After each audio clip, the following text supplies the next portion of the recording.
How much of your hard-earned money disappears into shiny seed catalogs every single spring just to keep your garden on life support for one more season? The Amish have a 300-year-old preservation map that has allowed them to never buy a single seed. And today I'm going to show you exactly how they do it. The disposable seed trap. I want you to take a look at the seeds you bought this year. If you look closely at the fine print on those packets, you'll often see a little code F1. To most gardeners, that's just a label. But to the Amish, that's a dead end. F1 hybrids are engineered by massive corporations to be perfect for exactly one season. They grow fast, they look uniform, and they taste okay. But if you try to save those seeds and plant them next year, you're in for a rude awakening. The plants will come up weak, the fruit will be stunted, and the traits that made the parent plant great will have vanished. You are being kept on a treadmill. You are forced to be a customer every single March because your garden has been designed to be disposable. When I first started gardening, I spent hundreds on the latest and greatest varieties. I thought I was being a good gardener. But then I spent a week in Lancaster County, Pennsylvania, talking to a man named Jacob Miller. Jacob has a 3-acre vegetable plot that feeds his family and half his church. I asked him where he buys his seeds, and he just laughed. He told me, "Bill, if a man can't provide the life for his own soil, he isn't a steward. He's just a visitor." That hit me hard. Jacob isn't just a gardener, he is the guardian of a 300-year-old map of genetics. And today I'm going to walk you through that map so you can stop being a customer and start being a steward. Method 1. The selection of the mother plant. The most common mistake we make is saving seeds from the leftovers. We eat the biggest tomatoes, the straightest cucumbers, and the sweetest peppers, and then we save seeds from the scrawny, diseased fruit that's left rotting on the vine in October. The Amish do the exact opposite. Their preservation map starts on the very first day of harvest. Jacob showed me his secret, the red twine. In July, when the first flush of tomatoes starts to ripen, Jacob walks his rows. He's not looking for food yet, he's looking for the mother plant. He finds the one plant that survived the early blight, the one that's loaded with fruit while its neighbors are struggling. He takes a piece of red twine and ties it around the stem of the absolute best-looking tomato on that plant. That tomato is now sacred. No one in the family is allowed to pick it for dinner. It stays on the vine until it is almost overripe, literally bursting with life. By doing this, the Amish are performing natural selection. Over 300 years, they have bred seeds that are specifically adapted to their pests, their humidity, and their soil. They aren't growing a generic beefsteak tomato. They are growing a Miller family legacy tomato. Now let's talk about wet seeds, not tomatoes, cucumbers, and melons. Most people just wash them in a colander and dry them on a paper towel. This is why your seeds mold or fail to sprout.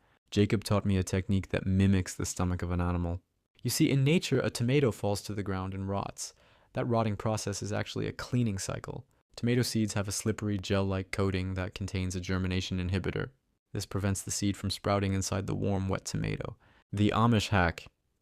Scoop your seeds into a glass jar with a little bit of their own juice and a splash of water. Let that jar sit on your counter for 3 days. It's going to get a layer of white mold on top and it's going to smell interesting. But that mold is eating the germination inhibitor and killing off seed-borne diseases like bacterial leaf spot. After 3 days, add more water, stir it up, and the good seeds will sink to the bottom while the duds and the mold float to the top. Pour off the junk, dry the heavy seeds on a glass plate, and you have professional-grade disease-resistant seeds for $0. For dry seeds, the beans, peas, and lettuce, the Amish use a method that's as old as the Bible, winnowing. They wait until the pods are bone dry and rattling on the plant. They harvest them into a large wooden basket and crush them by hand. But how do you separate the tiny seeds from the dry leaves and husks? Jacob waited for a slightly breezy afternoon. He stood on a stool and slowly poured the seeds from one bucket into another. The heavy, viable seeds fell straight down into the bottom bucket, while the wind carried away all the light chaff and dust. It's a beautiful hypnotic process. No expensive seed cleaning machines, just the wind and gravity. Now I know this is a lot to take in. Moving from a buy and plant mindset to a harvest and save mindset is a big shift, but it is the single most important thing you can do for your family's food security. If you want to stop being dependent on a catalog and start building your own 300-year map, I've put together something special for you. I call it the Amish Seed Saving and Preservation Vault. I've taken everything Jacob and his neighbors taught me, the fermentation charts, the isolation distances for every vegetable, and the secret to 10-year storage, and I've put it into a step-by-step guide. It's designed so that even if you've never saved a single bean, you can start this season and never have to buy seeds again for the rest of your life. You can find the link in the description right below this video. Or if you're watching this on your big screen, just grab your phone, open the camera, and point it at this QR code. It'll take you straight to the protocol. Don't let your garden's future be owned by a corporation. Own it yourself. One of the biggest reasons people give up on seed saving is the Frankensquash problem. You save seeds from a delicious zucchini, plant it next year, and you get a weird, bitter, hard-shelled fruit that tastes like a gourd. This happens because of cross-pollination. Pests and bees carry pollen from your pumpkins to your zucchinis, and the genetics get mixed. Amish farmers handle this with two clever tricks: time and distance. Jacob explained that they won't plant two varieties of the same species that flower at the same time. If they want to save seeds from two different types of corn, they will plant one in early April and the other in late May. By the time the second corn is tasseling, the first corn is already done.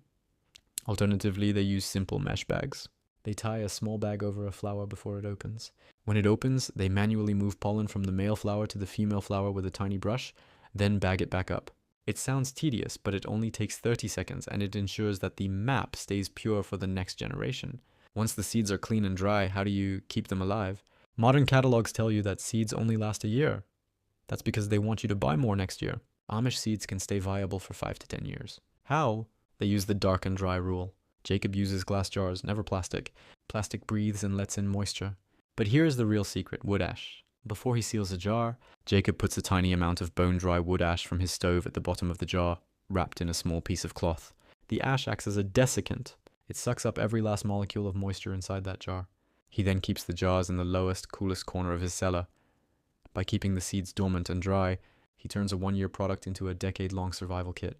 As promised, here is the secret that most gardeners completely miss. Did you know that carrots, onions, and beets don't produce seeds in their first year? They are biennials. Most people pull their carrots in the fall and think that's the end, but the Amish keep a hidden map. They take their best, straightest carrots, cut the tops off, and bury them in a pit of sand in the cellar over winter. In the spring, they replant those mother carrots. The carrot will then grow a massive, beautiful white flower head that produces thousands of seeds. One single mother carrot can provide enough seeds to plant an entire acre the following year. The Amish have survived for centuries because they realize that a man with a jar of seeds is a man with a future. Every time you save a seed, you are whispering a promise to next year's garden. You are saying, I am in control of my food. I want you to pick one plant this year. Just one. Tie that red twine, save those seeds, and start your own map. I'm Historical Mind. Stop buying, start growing, and I'll see you in the garden.